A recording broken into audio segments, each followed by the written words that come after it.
to pull something together. So we'll get started on time, and now I'm going to present to you El Paso County Public Defender Kelli Childress Diaz.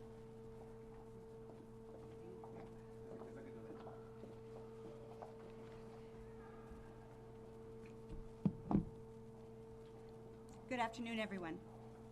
Over the weekend, approximately 220 migrants were transferred to our county jail after being arrested for the state crime of participation in a riot, a Class B misdemeanor.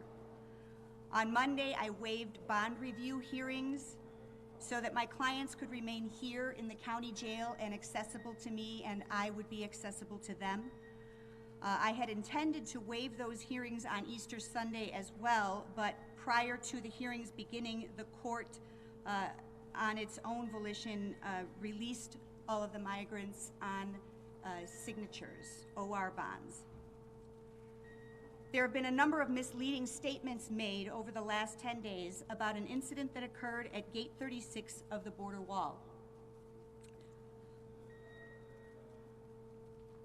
The very limited footage that we've all been allowed to see that has been released to the media has been widely misconstrued. In time, through the court process, the real incidents that had occurred on that morning, as well as going backwards into the evening before, will be revealed.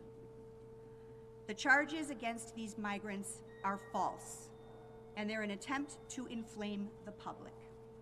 We are armed with the truth, and we are prepared to defend our clients in criminal court. I can take a couple of questions, and then I need to get back to work. What is your next step after waiving these bond hearings? Next steps, at this point, we have multiple different lines of attack. One of the first things that we will do is to file something called a writ of habeas corpus in order to attack probable cause in these cases. The district attorney today said that he's pretty confident that they can lay out an argument for probable cause. What's your rebuttal? I disagree. I don't believe there was probable cause to arrest any of them. Have you been able to reach to any of your clients in the past 48 hours? I have. I spent, Ms. Tavitas, my first assistant, and I spent about 13 hours on Saturday. We met with many of the migrants who have been arrested. At the time, not everyone had been processed. So those who had not been processed by the jail yet, we were not able to meet with at that time, but we are trying to catch up. You still have concerns you might not be able to reach all of the clients that you want to? I do have concerns.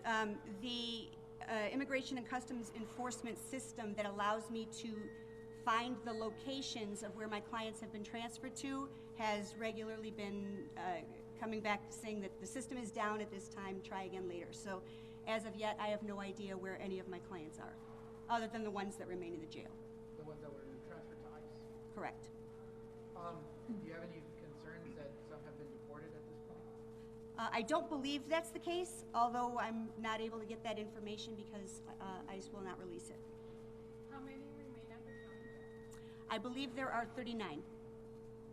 How is your office planning to keep communicating with all, dozens, if not more, of clients that you're representing right now? It's going to be quite a challenge. With some of the motions that we intend to file pre-trial, we're hoping that we can consolidate those and perhaps transport people back for purposes of their hearings and have meetings at that time. Are you planning to contest any of the charges at this point? We're planning to contest every one of the charges. Now, so how much does it cost to the state taxpayers to represent each of the clients that your office is currently representing right now? No more than it costs for us to represent any other case. We are salaried employees and we handle the matters that are assigned to us, and there's no additional cost on our end of things. I believe there might be other additional costs to the jail, for example, but we will cost no extra money. Is it in the best interest of the community to just move them over to ICE instead of handling it in the state court?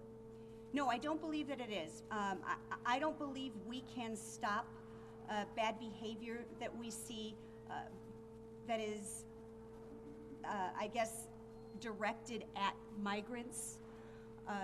unless we take a stand against it and we make it known. Like I said earlier, right now, the only thing the public's been allowed to see is some very limited video footage. And there have been a number of interviews with people who have a very clear position about these issues.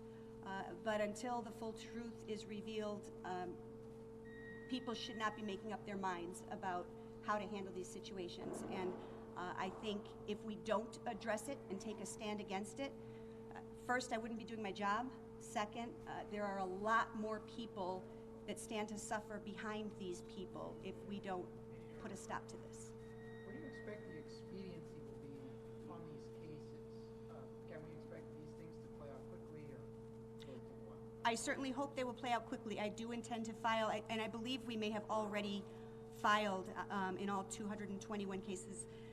In those cases, our office will not represent everyone.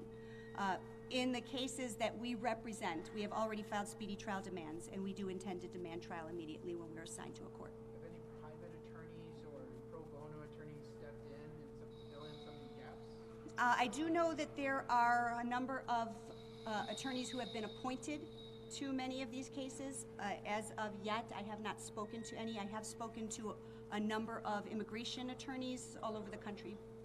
Given that there will be oral arguments over asking for tomorrow, is this something we can expect to see routinely if that law is ultimately allowed to go into effect?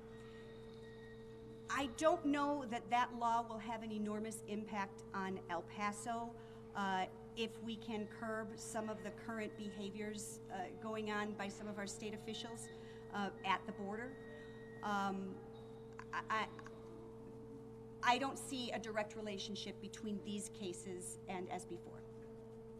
How do these cases are impacted?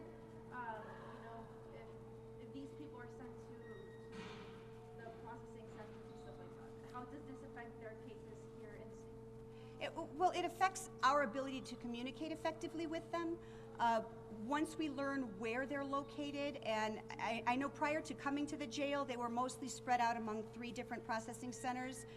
Once we find out where each of them is, we will then obviously have to travel to them in order to have any sort of attorney-client communications. So that will be time-consuming for us, but we're willing to put in the time. What happens if you aren't able to locate a client? At that point, we would have to turn to the court in the criminal matter. And my guess is that if we are not able to locate anyone, we might proceed a different route with a motion for dismissal. In your experience, is the DA's office capable of handling such a massive number of cases? I don't have the knowledge to speak to that.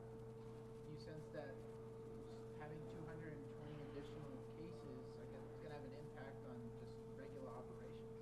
Of course. But like I said, you know, we in our office we believe very strongly in what we do. We value our clients as human beings, and if it takes a lot of overtime by a lot of people, we are all willing to do that. I've been asking you this a lot, but I mean, there's a possibility for the federal government to send these migrants for federal custody, but financially, what do you think?